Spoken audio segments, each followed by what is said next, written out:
Unsure of your dream? Study abroad destination? Clear your doubts. Videsh Consult. Call 9676502888.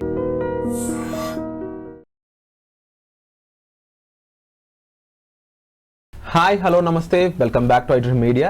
ఈరోజు మనతో ఉన్నారు ప్రముఖ psychologist అలాగే విశ్వ హిందూ రక్షా పరిషత్ జాతీయ మహిళా అధ్యక్షురాలు యమునా పాఠక్ గారు.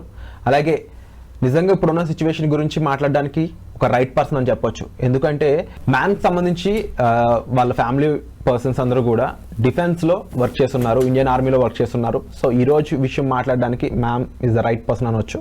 సో పాకిస్తాన్ ఇండియాకి సంబంధించి వార్ అప్డేట్స్, దాంతో పాటుగా ఇప్పుడున్న సిచ్యువేషన్కి సంబంధించి ఎన్నో విషయాలు ఈరోజు తెలుసుకుందాం. నమస్కారం మ్యామ్. నమస్తే అండి. First of all as a సైకాలజిస్ట్గా మీరు చూసుకున్నా, లేకపోతే టు బీ ఫ్రాంక్ ఎన్నో విషయాలు మీరు రిప్రజెంట్ చేస్తున్నారు. ఇక్కడ మీ ఫ్యామిలీలో చాలామంది ఆర్మీలో పనిచేసిన వాళ్ళు ఉన్నారు. ఈ కండిషన్స్ అన్నీ కూడా ఈరోజు చాలా విషయాలు మీరు మాట్లాడడానికి ఒక మంచి బూస్ట్ ఇస్తుంది అనుకుంటున్నాను నేను. ఏంటి అంటే ఈ ఇష్యూనే చాలా సెన్సిటివ్ ఇష్యూ, ఎన్నో దశాబ్దాలుగా నడుస్తుంది హిందూ ముస్లిం అనేది. ఒక పాయింట్ ఏంటి అంటే నేను అడుగుతున్న క్వశ్చన్ మిమ్మల్నే కాదు మన హోల్ కంట్రీని కూడా, వచ్చిన తీవ్రవాదులు అనేవాళ్ళు ముస్లింలు అవునా కాదా అని చెప్పేసి వాళ్ళు కాల్చి చంపడం జరిగింది. కానీ ఇదంతా ఎవరికి నష్టం చేసిందంటే అక్కడ ఉన్న 90% ముస్లిమ్స్కి. ఎందుకంటే వాళ్ళకి జీవనోపాధి అయిన టూరిజం మొత్తాన్ని దెబ్బతీసింది కాబట్టి.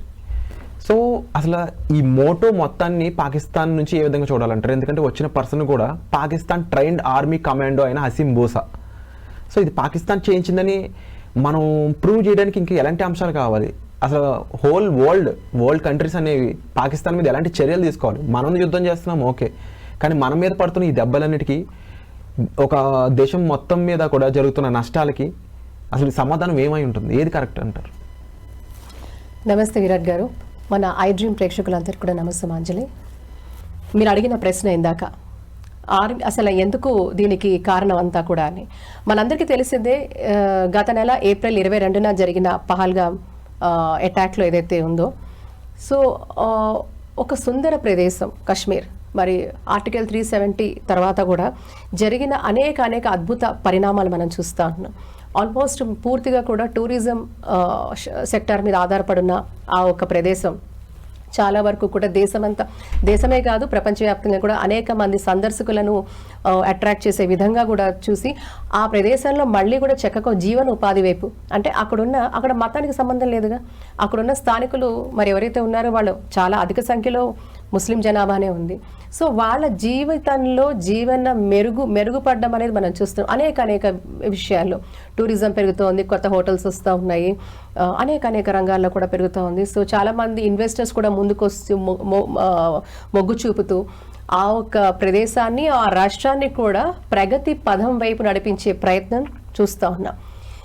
ఇదంతా చూస్తుంది ఆల్రెడీ మీరు చూస్తున్నారు, పిఓకే ఉంది. అంటే దగ్గరలో ఉన్న కశ్మీర్, ఏదైతే భారత భూభాగంలో ఉన్న కశ్మీర్లో ఇంతటి అభివృద్ధి చాలా దశాబ్దాల తర్వాత చూస్తున్నాం. అవును. సో ఈ అభివృద్ధిని పాకిస్తాన్ జీర్ణించుకోలేకపోయింది. అక్కడ జరుగుతున్నది ఏంటి పరిణామం? ఒక పువర్ గవర్నెన్స్, పాకిస్తాన్లో ఉన్న ఒక పువర్ గవర్నెన్స్ మనం చూస్తూ ఉన్నాం, అక్కడ జనాలు చూస్తూ ఉన్నారు. ఆర్థిక వ్యవస్థ, అతలాకుతలమైన ఆర్థిక వ్యవస్థ మీరు చూస్తూ ఉన్నారు. జీవనోపాధి లేదు, స్టాండర్డ్ ఆఫ్ లివింగ్ అసలే లేదు, క్వాలిటీ ఆఫ్ లైఫ్ లేదు. ఏ రకంగా చూసినా కూడా ఉగ్రవాదంతో నిండిపోయి, ఏదైతే అక్రమాలు, తర్వాత ఉగ్రవాదము, ఇటువంటి దుశ్చర్యలతో నిండిపోయిన పాకిస్తాన్కి ప్రజలకి వాళ్ళకి సమాధానం చెప్పే పరిస్థితి కూడా లేకుండా పోయింది. ఒక పక్కన కొద్ది కాలంలోనే, అంటే ఇన్నేళ్ల దశాబ్దాల తర్వాత, ఎప్పుడైతే ఆర్టికల్ 370 రద్దు తర్వాత జరుగుతున్న చక్కటి సుపరిపాలన జమ్మూ కాశ్మీర్లో జీర్ణించుకోలేని పరిస్థితిలో పాకిస్తాన్, ఇది మనం చూస్తా ఉన్నాం. అంటే ఇక్కడ ఒక క్వశ్చన్ మ్యామ్ ఏంటి అంటే, ప్రతిసారి ఏం జరుగుతుంది, పాకిస్తాన్ నుంచి ఒక టెర్రరిస్ట్ ముఠా వస్తుంది, ఇండియన్స్ని అటాక్ చేస్తారు. పాకిస్తాన్ ఏం చెప్తుంది, మాకు సంబంధం లేదు, ఈ టెర్రరిస్టులు అనే వాళ్ళతో మాకు ఎటువంటి సంబంధం లేదని. తర్వాత ఒక డేటా వస్తుంది, మన రీసెర్చ్ అండ్ అనాలిసిస్ వింగ్ నుంచి ఒక డేటా వస్తుంది. ఏంటి, ఆ పర్సన్కి ఏదో ఒక రకమైన లింక్ ఉంటుంది అక్కడ ఆర్మీతోనో అక్కడ గవర్నమెంట్తోనో. ఇది ఒకసారి కాదు, ఎన్నో దశాబ్దాలకు ఇదే రిపీట్ అవుతుంది ప్రతిసారి. అంతకుముందు వచ్చిన ఎటువంటి టెర్రరిస్ట్ అయినా సరే, హఫీజ్ లాంటి వాళ్ళు అయి ఉండొచ్చు, లష్కర్ తోయబా సంబంధించిన ఫౌండర్స్ అయి ఉండొచ్చు, వీళ్ళందరూ కూడా పాకిస్తాన్లో ట్రైన్ అయ్యే అంత ఫెసిలిటీస్ వాళ్ళు ప్రొవైడ్ చేస్తూ వాళ్ళు ఎవరైనా చనిపోతే పరామర్శించడానికి వెళ్తూ ఆ ఫుటేజ్ దొరుకుతూ ఇన్ని చేసిన పాకిస్తాన్కి సరైన సమాధానం ఏంటంటారు?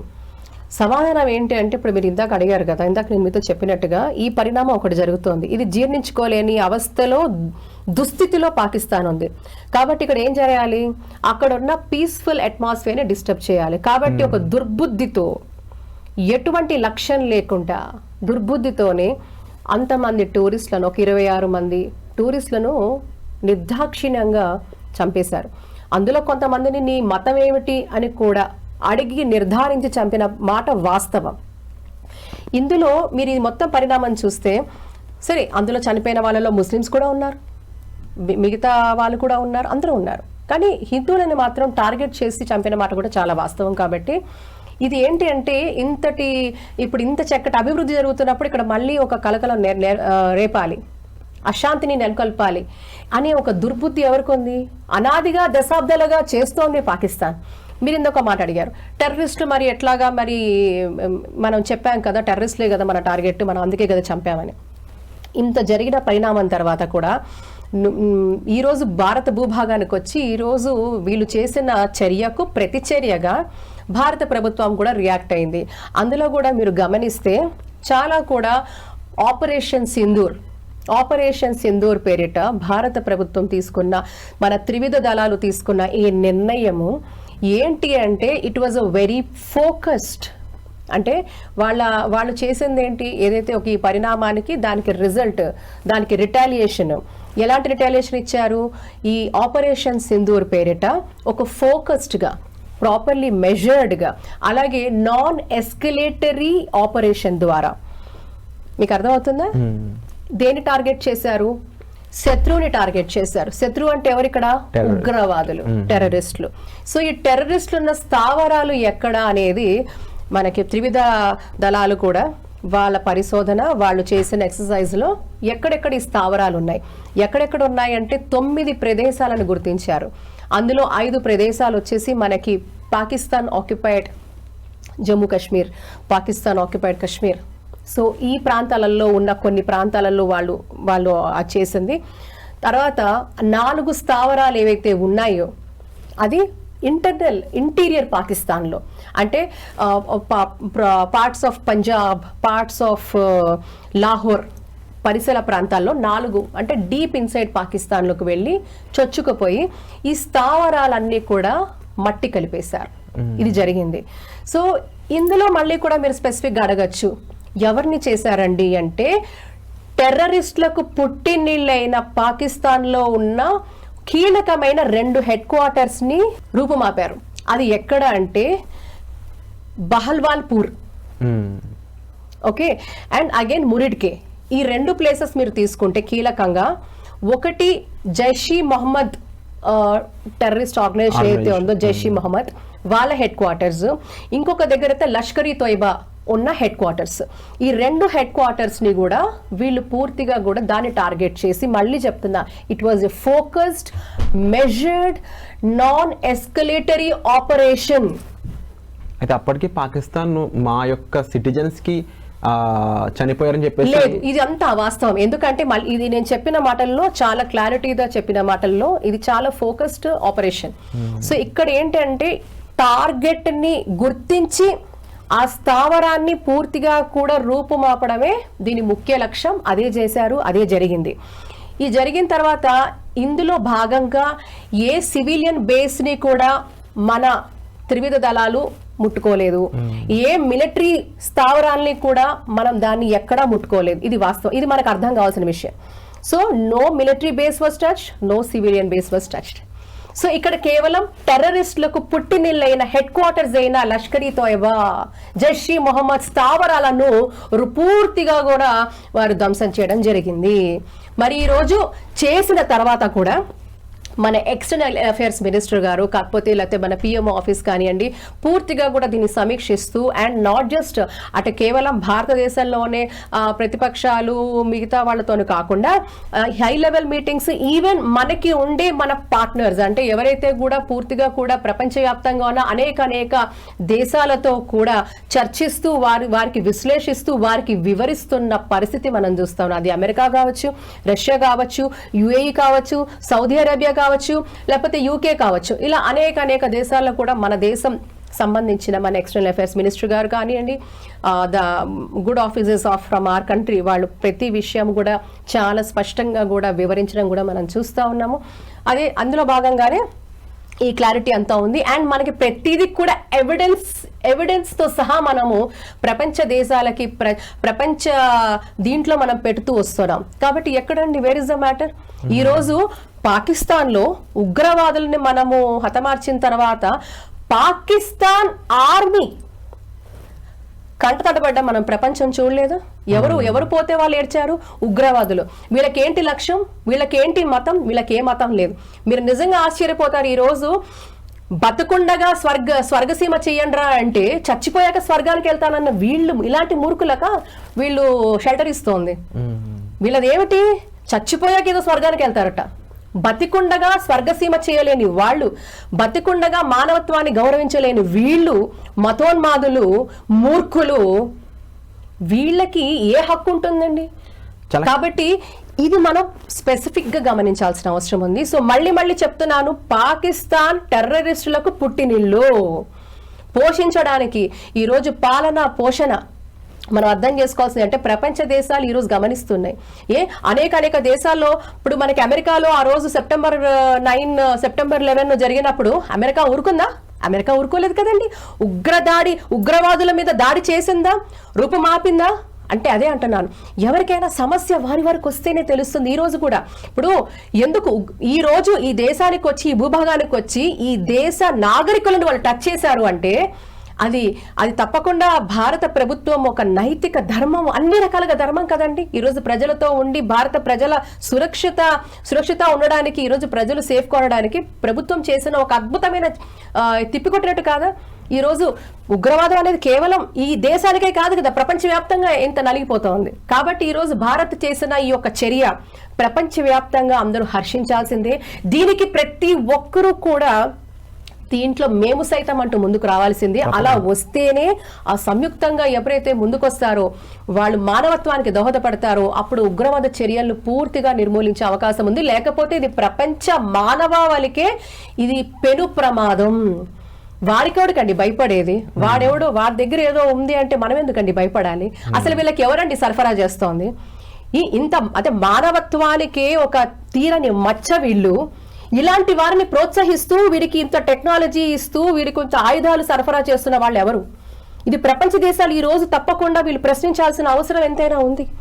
ఈ రోజు ఇంతవరకు ఇన్ని ఉన్నాయి కదా, వీళ్ళందరూ కూడా ఈ రోజు it's an emergency, it's a need of the second. ఈ రోజు ప్రపంచ దేశాలు దీని పట్ల సీరియస్ గా అంటే ప్రాణ నష్టం జరిగితే తప్ప మేము మాట్లాడము అంటే కాదు, లేదా కష్టం నీ గుమ్మాన్ని తాకుతేనే నేను మాట్లాడతాను, లేకపోతే నా గుమ్మాన్ని తాకితేనే నేను మాట్లాడతాను అంటే కాదు.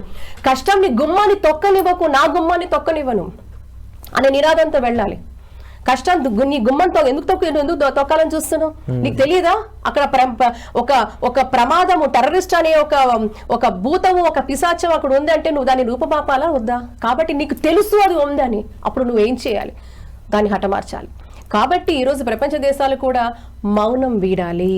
ఇటువంటి ఆస్పెక్ట్ లో కూడా తప్పకుండా దీని మీద ఉక్కుపాదం వహించాలి. నేను మరీ ముఖ్యంగా ఇంకో మాట చెప్తాను, ఆల్మోస్ట్ 43-45 ఇస్లామిక్ నేషన్స్ ఉన్నాయి ప్రపంచవ్యాప్తంగా. నేను ఒకటే అంటాను, మానవత్వాన్ని ప్రాపగేట్ చేయనిది అది ఏ మతమైన మతం ఎలా అవుతుంది? ఏ మతాలైనా, ప్రపంచంలో ఉన్న ఏ మతాలైనా కూడా మానవత్వానికి సపోర్ట్ చేయనివి, మానవత్వాన్ని నమ్మనివి, మానవత్వాన్ని నిజంగా కూడా ముందుకు తీసుకెళ్లలేనివి, మతోన్మాదంతో ముష్కరుల్ని తయారు చేసేది అది ఏదైనా మతం అవుతుందా అంటే కాదు. మరి ఈ ఉగ్రవాదులకు ఏ మతం ఉంది? వీళ్ళకి ఏ మతము లేదు. వీళ్ళకి ఏ మతం లేదు. వీళ్ళు ఏం చేస్తున్నారో వీళ్ళకి తెలియదు. మానసిక స్థిమితం లేదు వీళ్ళకి. వీళ్ళు ఒక మానసిక రోగులు. వీళ్ళకి ఏముందో తెలియదు. కాబట్టి వీళ్ళకి ఈ రోగాన్ని కుదిరించేది కూడా భారతే. మళ్ళీ చెప్తున్నా, వీళ్ళ రోగం కుదిరించాలి అంటే కూడా ఇది భారతే. కాబట్టి ఈరోజు ప్రపంచ దేశాలు భారత్ని చూసి తప్పకుండా కూడా ఈ ఇనిషియేటివ్ని తీసుకోవాలి. దీన్ని పూర్తిగా కూడా రూపమాపాలి అంటే దీని మీద ఉక్కుపాదం పెట్టాల్సిన అవసరం ఉంది. నేను మరీ చెప్తున్నాను, ఇస్లామిక్ నేషన్స్ కూడా సోషల్ బాయ్కట్ చేయాలి పాకిస్తాన్ని. ఎందుకంటే ఈరోజు ఆల్రెడీ ఆర్థికంగా ఎంతో ఇరకాటంలో పడుతున్న పాకిస్తాను అదొక్కటే సరిపోదు. ఈరోజు ప్రపంచ దేశాలు కూడా వీళ్ళకి ఆర్థిక సహాయం కూడా నిలిపివేయాలి. అలాగే ఇలాంటి వాళ్ళకి గనక ఆర్థిక సహాయం కానీ మిగతా వనరులు ఇస్తే ఇది ప్రపంచానికి ముప్పు, ప్రపంచానికి చేటు. ఎందుకంటే అంటారు చూసారు, నువ్వు పావుకి పాలు వస్తే అది నిన్నే ఇచ్చేస్తుంది, నిన్నే కాటేస్తుందని ఈ విషయం జరుగుతుంది. సో ఎవరైనా కూడా పాకిస్తాన్కి సహాయం చేస్తే అది వాడికే పెనుశాపంగా మారబోతుంది, అది ఎవరు చేసినా కూడా. ఈ రోజు నేను నిజంగా రిక్వెస్ట్ చేస్తున్నాను, ఇన్ని ఇస్లామిక్ నేషన్స్ ఉన్నాయి, సోషల్ బాయ్కట్ చేయండి. వాడికి లక్ష్యం లేదు, వాడు లక్ష్యం లేకుండా మనుషులు చంపుతూ ఉంటే మిగతా వాళ్ళు ఎలా ఒప్పుకుంటున్నారు? మేము అంటున్నారు కదా, మేము మానవత్వం ఉంది, మాకు ఇది ఉంది, ఎప్పుడు కూడా మరి భగవంతుడు అలా చెప్పలేదు అన్నప్పుడు మరి వాళ్ళని మీరు పూర్తిగా వెలేయండి. ఇన్ని ఇస్లామిక్ నేషన్స్ కూడా పాకిస్తాన్ వెలేయండి, సోషల్గా బాయ్కట్ చేయండి. వాడి ముఖం చూడొద్దు, వాడికి ఆసరా ఇవ్వద్దు, వాడికి మీరు షెల్టర్ ఇవ్వద్దు, వాడికి ఉద్యోగం ఇవ్వద్దు, వాడికి తిండి పెట్టద్దు. ఎందుకంటే వాడు మానవత్వాన్ని చంపేస్తున్నాడు. కాబట్టి మీరందరూ అదే నమ్మితే, మానవత్వాన్ని మీరు నమ్మితే, మతాన్ని గౌరవిస్తే, భగవంతుడిని గౌరవిస్తే వీడిని వెలేయాల్సిన అవసరం ఎంతైనా ఉంది. వెలేయన వాళ్ళు ద్రోహులు, దైవద్రోహులు. ఎవరైతే పాకిస్తాన్ లాంటి ఉగ్రవ సంస్థలకు పోషిస్తున్నారో వాళ్ళని గనక సపోర్ట్ చేస్తే వాళ్ళు దైవద్రోహులే అవుతారు, ఎవరైనా సరే. అది అండ్ డెఫినెట్లీ ఎన్నో విషయాలు మీరు ఇక్కడ రిప్రజెంట్ చేయడం జరిగింది. పాకిస్తాన్ సపోర్ట్ చేస్తున్న కంట్రీస్ అయి ఉండొచ్చు, ఫండింగ్ ఇస్తున్న ఆర్గనైజేషన్స్ అయి ఉండొచ్చు. అండ్ ఎటువంటి ఆలోచన లేకుండా ఒక పక్కన అప్పుల్లో కూరుకుపోతూ ఇంకో పక్కన పక్క దేశం మీద పడి అక్కడ ఏడుస్తున్న పాకిస్తాన్కి సంబంధించిన విషయాలు అయి ఉండొచ్చు. ప్రతి విషయాన్ని కూడా మీరు ప్రాపర్గా రిప్రజెంట్ చేయడం జరిగింది మ్యామ్. తప్పకుండా ఇది మన ఇండియన్ సిటిజన్స్ ప్రతి ఒక్కరు కూడా హిందూ, ముస్లిం, ఇంకొకటి అని భేదభావాలు లేకుండా ప్రతి ఒక్కరు అర్థం చేసుకోవాల్సిన విషయాలు ఇవి. అన్నిటికీ ముందు, అన్నిటికంటే ముఖ్యం మన దేశంలో ఉన్న ముస్లింలు. నేను ఒకటే అంటాను, వాళ్ళు కూడా మన దేశంలో భాగం. నేను ఒకటే అంటాను, ముస్లిం అయినా, హిందూ అయినా, క్రిస్టియన్ అయినా, ఎవరైనా సరే అన్నిటికీ అతీతంగా మనం దేశభక్తులం. దేశభక్తులం అనే ఈ దేశభక్తి మన అణువు, మన ప్రతి రక్తపు బిందువులో నేను భారతీయుడిని, నేను భారతీయురాల్ని అనేది నిండి ఉండాల్సిన అవసరం ఉంది. అది లేని వాళ్ళు దేశద్రోహులే, ఉన్నవాళ్ళు దేశభక్తులే. మనం నిర్ణయించుకుందాం మనం ఎలా ఉండాలి అని. ఈ దేశంలో పుట్టి, ఈ దేశంలో పెరుగుతూ, ఈ దేశపు వాయువు పీలుస్తూ, ఈ దేశ తిండి తింటూ, ఈ దేశం కోసము ఈ గొప్ప సంస్కృతిలో పుట్టడం మన పూర్వజన్మ సుకృతం. ఎవరమైనా అందరం అన్నిటికీ అతీతంగా. ఈరోజు నేను చెప్పేది ఏంటంటే ఈ భేద భావన అనేది భారతీయులకు ఎప్పుడూ లేదు. అంటే రాజ్యాంగం వచ్చి కొన్ని దశాబ్దాలు అయింది, దానికి ముందు కూడా ఈ అఖండ భారత్లో, ఈ భారతావనిలో అందరినీ హక్కున చేర్చుకునే ఒక గొప్ప సంస్కృతి, సాంప్రదాయము, సంస్కారము ఈ దేశంలో ఉన్నాయి, ఈ గడ్డ మీద ఉన్నాయి. కాబట్టి ఈ రోజు కొత్తగా ఇదేదైనా అయిపోతే ముస్లిమ్స్ వేరా, వీళ్ళు వేరా అంటే ఎవరిని వేరు చేసి చూసే తత్వం మనకి లేదు. భిన్నత్వంలో ఏకత్వం, అది రాజ్యాంగం రాకముందు నుంచి ఉంది. అవును, భిన్నత్వంలో ఏకత్వం అనే ఒక ఆలోచన, ఆ బ్రాడ్ థాట్ ప్రాసెస్ మన నరనరాల్లో ఉంది. ఈ రోజు పాకిస్తాన్ నిన్న మాట్లాడుతూ ఉంది, మతంని ముందుకు తీసుకొస్తోంది, ముస్లిమ్స్ అనే మాట మాట్లాడుతూ ఉంది. ఇక్కడ ముస్లిమ్స్ మీద కాదు, ముస్లిం కాదు, ఇక్కడ ఒక మనిషి మానవత్వం మీద జరుగుతున్న దాడి, మతం మీద కాదు. మతము ముసుగులో మూఢత్వంతో, మూర్ఖత్వంతో మానవత్వం మీద దాడి చేస్తున్న పాకిస్తాన్ ఉగ్రవాదులకు ఈరోజు భారత్ త్రివిధ దళాలు ఇస్తున్న సమాధానం ఆపరేషన్ సింధూర్. వాళ్ళే కాదు, మనమందరం కూడా.